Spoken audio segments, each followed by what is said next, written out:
Sejam bem-vindos a esta série Mestres da Palavra. E nessa temporada nós vamos estudar os Atos da Igreja dos Apóstolos.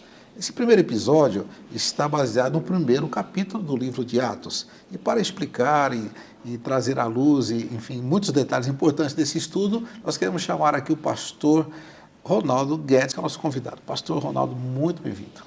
Muito obrigado, pastor. É um prazer estar aqui com o pastor para esse projeto maravilhoso. Nós que agradecemos a sua boa vontade de estar conosco, porque nós teremos uma longa caminhada, são muitos episódios, né, pastor? Amém, vamos lá. Então, uma temporada longa, mas vale a pena, hein? Livro dos Atos dos Apóstolos é muito empolgante, parece um filme de ação, né, pastor? É verdade.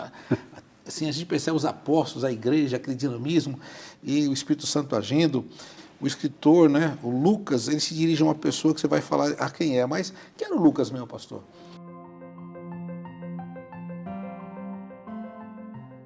O livro de Atos dos Apóstolos, ele foi escrito por Lucas, né? Lucas, ele foi um médico naquele tempo, né?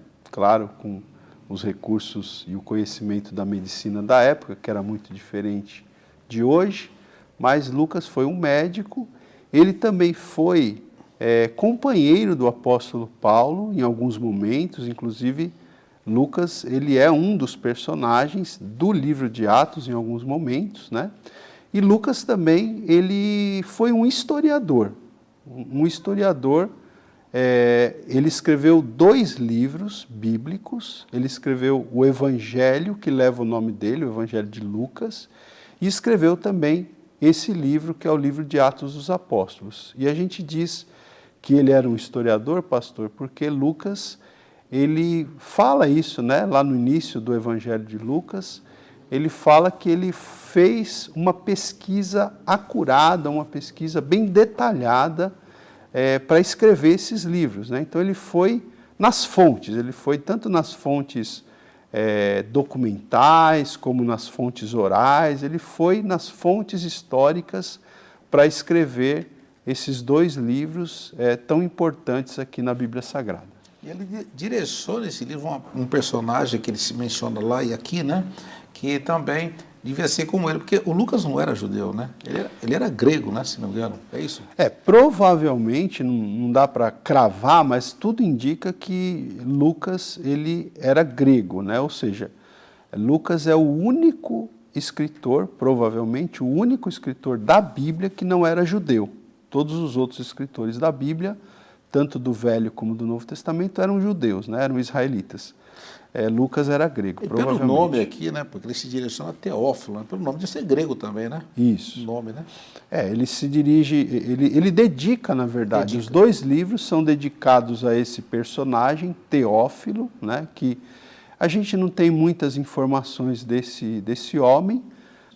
Então, talvez Teófilo tenha sido aí o financiador desse projeto. E o nome, né, o significado do nome é muito bonito. São 2 palavras gregas, theos, que quer dizer Deus, e philos, que quer dizer amigo.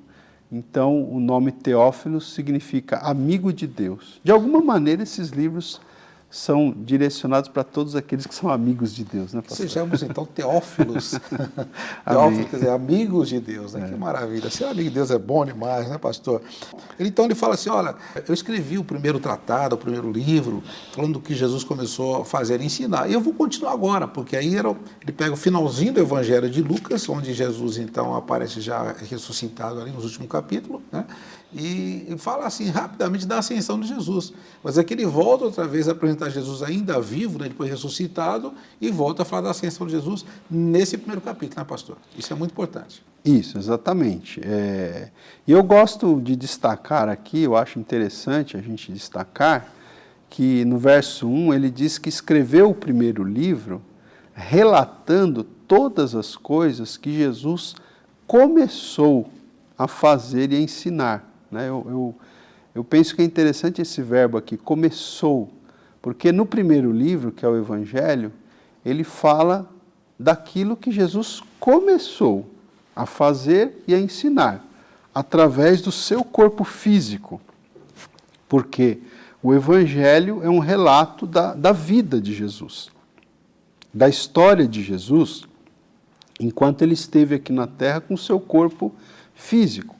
Mas Lucas vai continuar agora relatando, né, o que Jesus continuou a fazer e a ensinar, não agora através do seu corpo físico, mas através do seu corpo espiritual, que é a igreja. Então Jesus continua agindo, né, no livro de Atos, agindo e ensinando, mas através da igreja, através dos apóstolos, que são o seu corpo. E ele começou a ensinar, diz assim, até o dia que ele foi recebido nas alturas, do versículo 2, né? E ele passa ali as instruções através de mandamentos recebidos do Espírito Santo. Quer dizer, Jesus, mesmo depois de ressuscitado, o corpo glorioso, ele continuava sendo dirigido pelo Espírito Santo, que é o agente de tudo que acontece aqui, né, na Terra. Então, é o agente de Deus aqui, usando Jesus, depois, nessa continuidade, usando a igreja. É bom a gente destacar aqui também que esse livro ele é chamado de Atos dos Apóstolos, né? Mas muitos estudiosos da Bíblia, eles dizem que esse livro poderia também ser chamado Atos do Espírito Santo, porque o Espírito Santo é o personagem principal aqui no livro, porque embora a gente vai ter os atos dos apóstolos, né, as atitudes, as ações dos apóstolos, todas essas ações dos apóstolos, todos esses atos dos apóstolos, eles foram direcionados pelo Espírito Santo.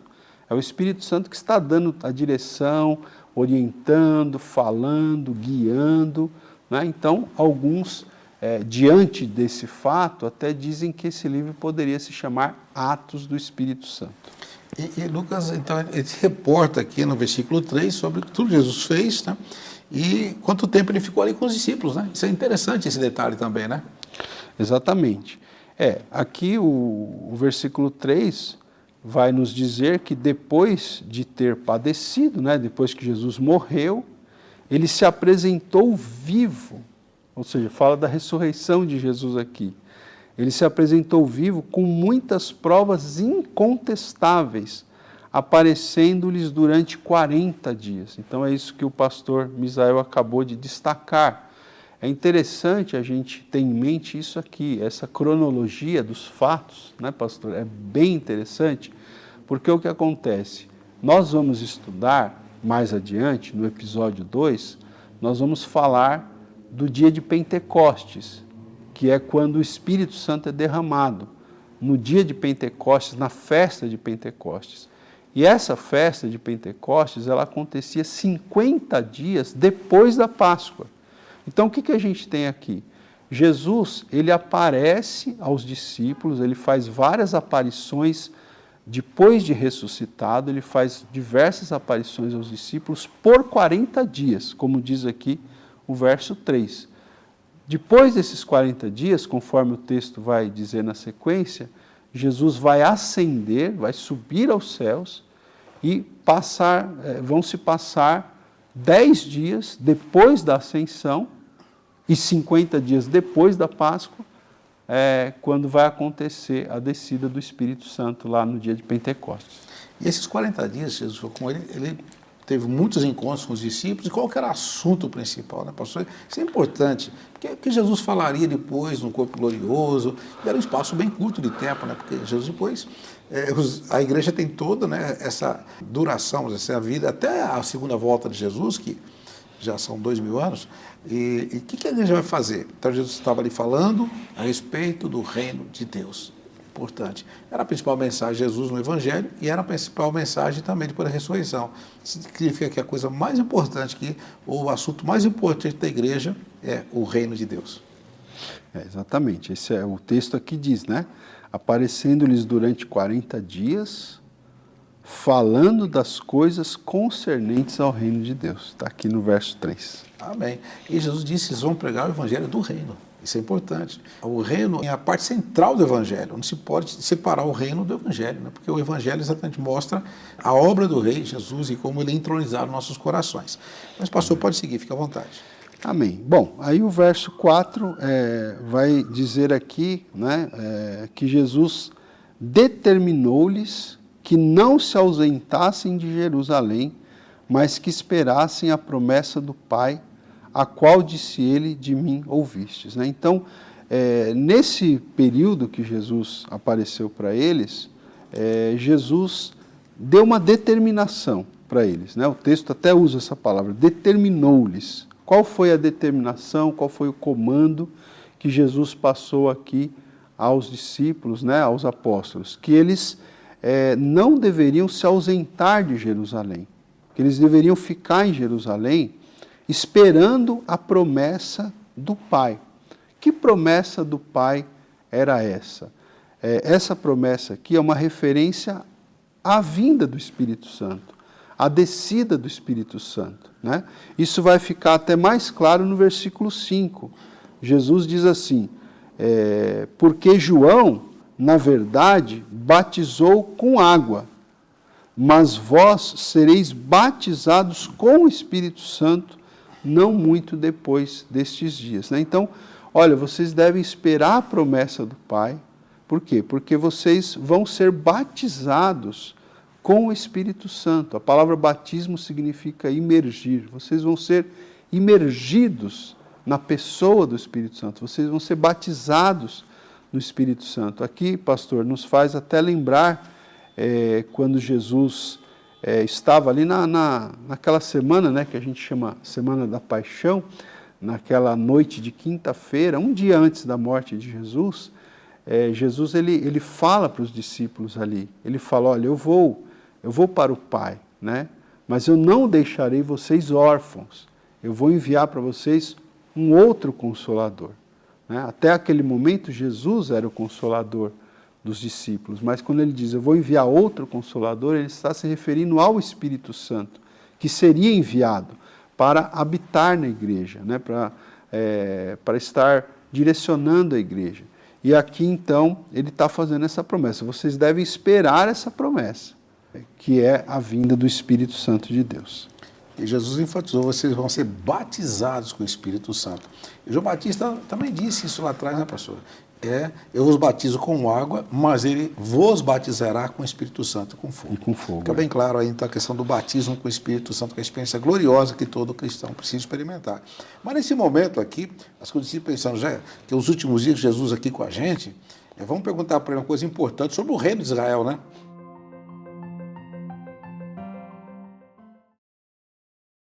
Havia uma expectativa, né? Porque Deus prometeu o reino, né? Ele prometeu a Davi, ele prometeu através dos profetas. Então eles tinham essa expectativa da restauração do reino de Israel, porque naquele momento eles estavam debaixo do domínio romano. Então os judeus, os israelitas, eles tinham muito desejo de se verem livres desse jugo romano. Então eles estavam nessa expectativa, eles fazem essa pergunta, Senhor, será este o tempo em que restaures o reino a Israel?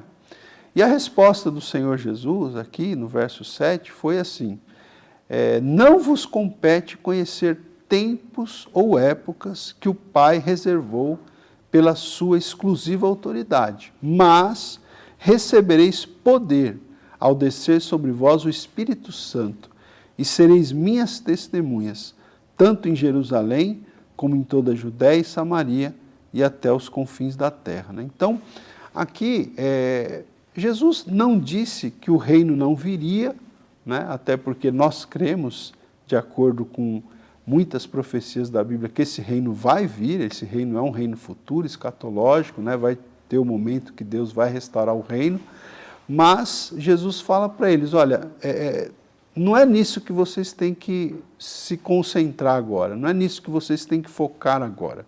Não vos compete conhecer os tempos ou as épocas, mas o que vocês têm que ter em mente agora é o seguinte, vocês vão receber poder, né? Verso 8, vocês vão receber poder de Deus ao descer sobre vós o Espírito Santo. Vocês devem ficar em Jerusalém, aguardar a promessa, porque quando o Espírito Santo descer, vocês vão receber poder. Poder para quê? Né?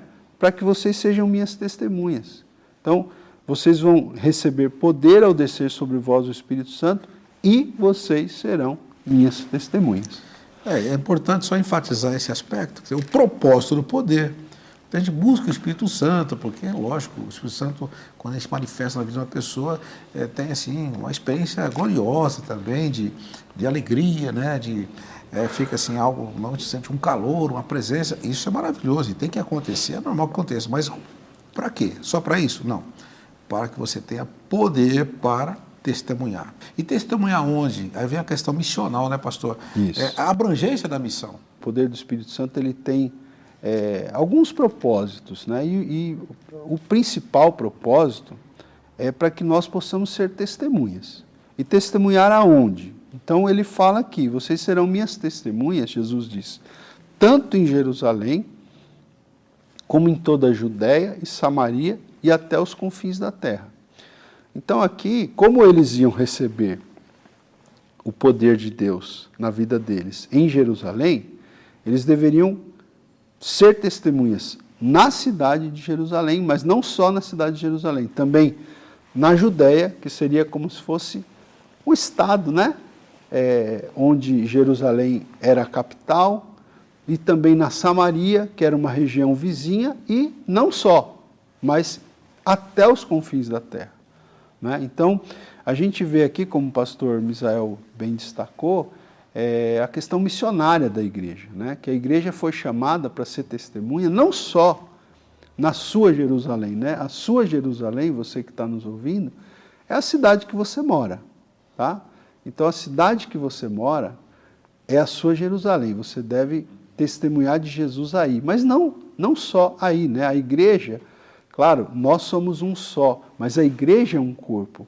E como corpo, a igreja deve estar em todos os lugares ao mesmo tempo, né? Tanto em Jerusalém, como em toda a Judéia e Samaria e até os confins da terra. Simultaneamente, concomitantemente, não primeiro para depois ir para outro lugar. Mas, ao mesmo tempo, a igreja tem a função de estar sendo testemunha em todos os lugares do Senhor Jesus. Isso é extraordinário, né? Então, nós temos essa incumbência tão grande. Mas aí, nesse caso, né, nós vemos aqui, nesse momento do capítulo 1 de Atos dos Apóstolos, versículo 9, acontece também um fato extraordinário. Foi o único na história. Quem estava ali foi testemunha, quem não estava não foi, só tem que ser pela fé, saber o que aconteceu, né? O que aconteceu então, pastor? Versículo 9, né? Isso, do versículo 9 até o versículo 11, então, nós vamos ter aqui o relato da ascensão, né? Como o pastor Misael já bem falou há pouco, Lucas ele também cita a ascensão no último capítulo do Evangelho de Lucas, né? Ele já cita ali. E aqui ele amplia um pouquinho mais, ele dá alguns detalhes a mais, e ele fala para a gente, no versículo 9, né, que ditas estas palavras, foi Jesus elevado às alturas à vista deles. Então, você tinha ali um grande número de discípulos de Jesus que estavam sendo testemunhas oculares desse fato aqui, ou seja, que a gente chama de ascensão, né? Ou seja, Jesus sendo elevado às alturas. E o texto diz, e uma nuvem o encobriu dos seus olhos. Verso 10. E estando eles, né, os discípulos, com os olhos fitos no céu, enquanto Jesus subia, eis que 2 varões vestidos de branco se puseram ao lado deles. Então, surgiram ali 2 varões, que nós entendemos ser 2 anjos, né, serem 2 anjos. E verso 11, e lhes disseram, varões galileus, por que estáis olhando para as alturas?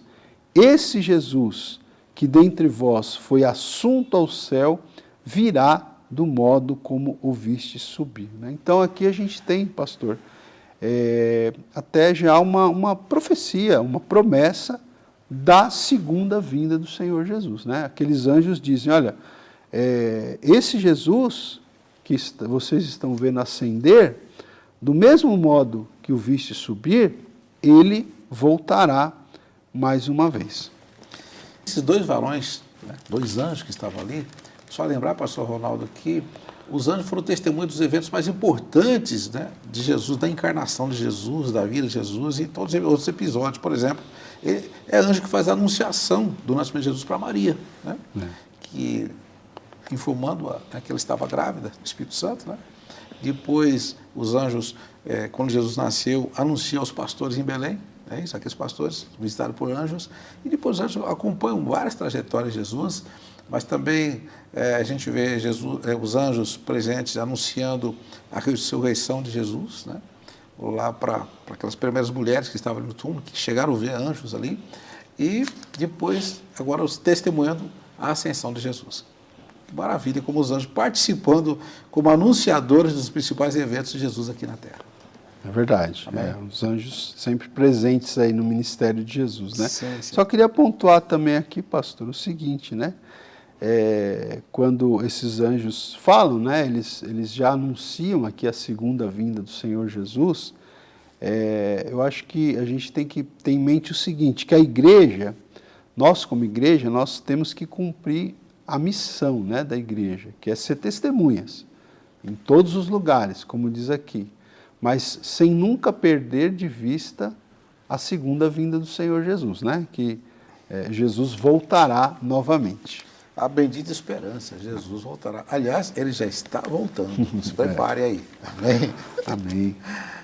Bom, os discípulos viram Jesus subir, a nuvem se cumpriu, os anjos que apareceram desapareceram e eles voltaram para Jerusalém, né? Interessante, né? Então, porque Jesus falou para ficar em Jerusalém, obedientes eles, graças a Deus, né? Ficaram ali obedecendo. Exatamente. A ascensão se deu muito próximo de Jerusalém, né? Então, como Jesus tinha dito, vocês devem ficar em Jerusalém esperando a promessa. Então, o verso 12 vai dizer que eles voltaram para Jerusalém, né? Olha aí, do monte chamado Olival, ou seja, o Monte das Oliveiras, né? Que está bem pertinho ali da cidade de Jerusalém, cerca de 1 quilômetro, bem pertinho mesmo. E o texto diz aqui, então, que quando eles chegam em Jerusalém, eles sobem para um cenáculo, né, para um lugar de oração, onde eles se reuniram ali. E o texto vai dizer para a gente quem é que estava ali, né? No versículo 15, vai dizer para a gente que era uma assembleia que se compunha de aproximadamente 120 pessoas. Mas, dentre esse grupo de 120 pessoas, nós tínhamos os 11 apóstolos, né, os 11, porque Judas tinha se perdido, né, infelizmente. Então, nós temos aqui os 11 apóstolos, né, mas também o verso 14 vai dizer também que nesse grupo haviam as mulheres com Maria, mãe de Jesus, e com os irmãos de Jesus também, né? Então, algumas mulheres que acompanharam Jesus no ministério dele, inclusive, muito possivelmente, foram financiadoras do ministério de Jesus, né? Foram mantenedoras do ministério de Jesus durante o seu ministério terreno. Essas mulheres estavam ali, Maria, mãe de Jesus, estava ali, e os irmãos de Jesus também estavam ali, nesse grupo que ficou ali aguardando a promessa do Pai, o derramamento do Espírito. Lucas faz esse destaque porque também os irmãos de Jesus, como nós vemos lá no Evangelho de Marcos, se não me engano, mostra que eles, quando Jesus estava ali na sua ministração inicial, eles não criam em Jesus. Jesus para eles era um irmão, né? Assim, um ser humano normal, não podia ser até um profeta, mas o Filho de Deus, não criam neles assim. Mas dá a entender aqui depois que esses irmãos de Jesus já estavam ali agora, viram Jesus ressuscitado, viram ascender ao céu e estavam agora aguardando o Espírito Santo. Então, agora eles tinham uma revelação. Jesus era Messias, inclusive, dentre os vários irmãos de Jesus, estava aqui, não cito o nome, mas estava um Tiago, que depois escreve o livro de Tiago, e o Judas também, livro de Judas. Você lê o livro de Tiago, por exemplo, ele não se apresenta como irmão de Jesus, ele fala na sua carta, no primeiro capítulo, versículo 1, diz assim: Tiago, servo de Jesus Cristo. Então, servo de Jesus Cristo, então ele se apresenta agora como servo de Jesus, então Jesus é o Senhor. Não é apenas o meu irmão físico, foi por um tempo, mas agora Jesus ressuscitado é o Cristo, né? Ele é o meu Senhor. Então é assim que ele se apresenta depois da revelação. É verdade. E vale destacar também, aqui no versículo 14, né, como que eles ficaram então aguardando, né, essa promessa do Espírito Santo. O texto diz no verso 14 que todos estes perseveravam unânimes em oração, né? Então, eu vejo que nós temos 3 palavras aqui bem interessantes para a gente observar. Primeiro, a palavra perseveravam.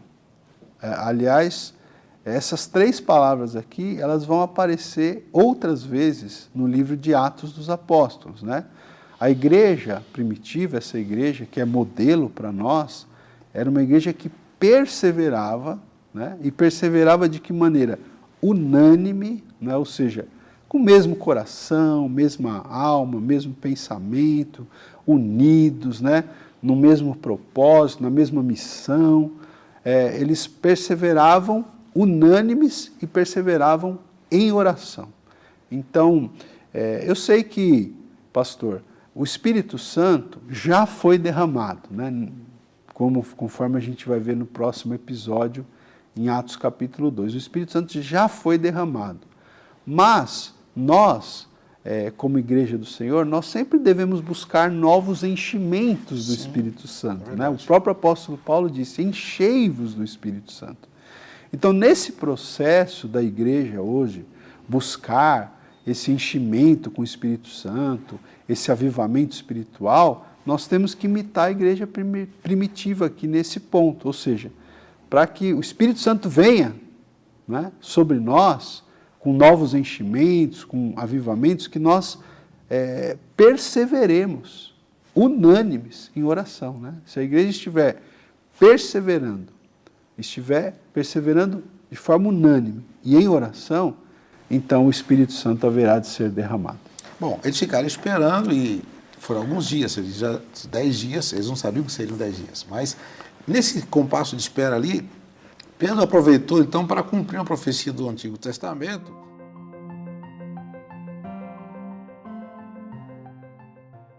A respeito da substituição de Judas. Então, não foi assim, o que vocês acham de preencher esse cargo que ficou vazio? Não foi uma opinião deles, né? Foi assim, não, há uma profecia sobre isso, não podemos deixar esse cargo vago, vamos cumprir essa profecia. Então, a partir daí, né, pastor, seria bom você destacar também como é que foi a escolha desse substituto de Judas e que Pedro destaca a partir do versículo 16 do capítulo 1 de Atos.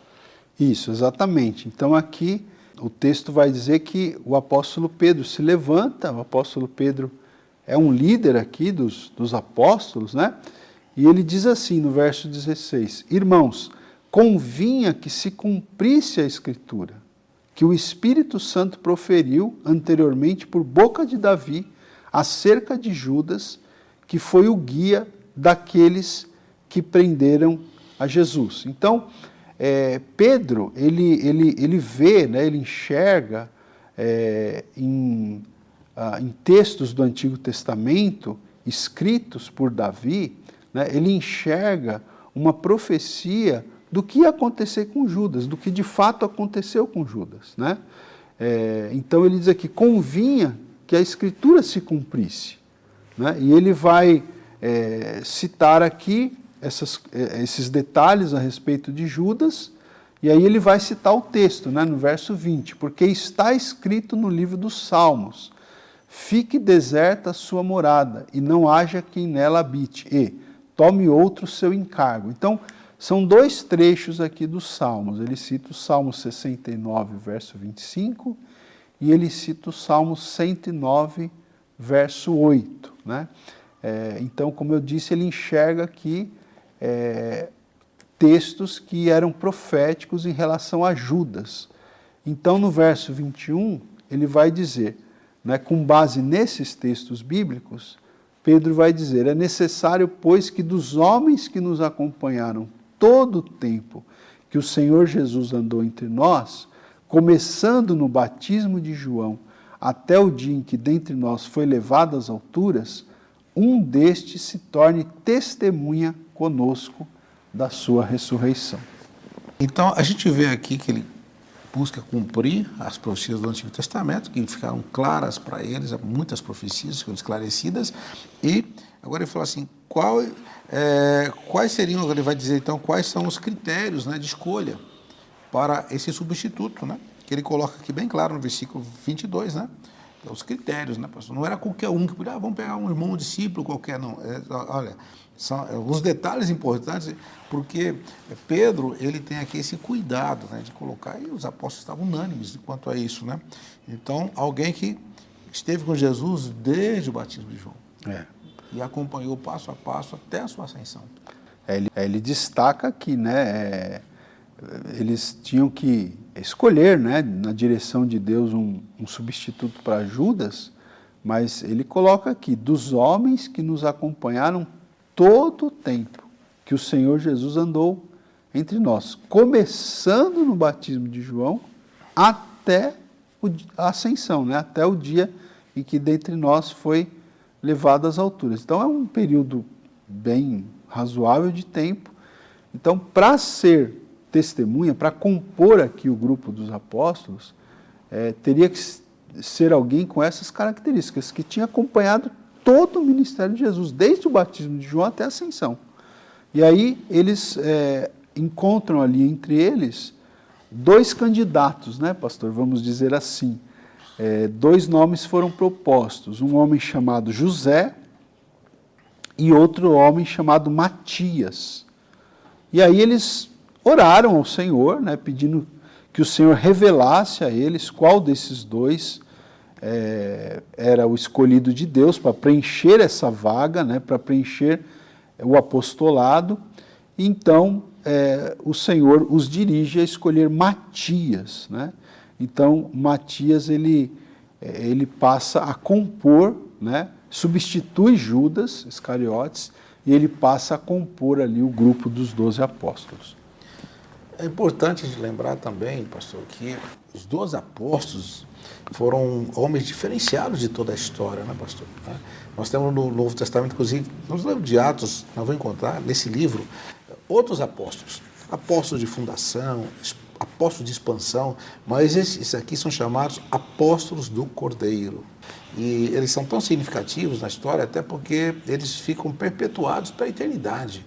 A Nova Jerusalém, capítulo 21 de Apocalipse, diz assim que os fundamentos, os 12 fundamentos, aliás, nos 12 fundamentos da Nova Jerusalém, está escrito os nomes dos 12 apóstolos. Que maravilha, né? Os 12 apóstolos do Cordeiro, está bem claro, Apocalipse 21, e as 12 portas, seu nome dos 12 patriarcas também lá.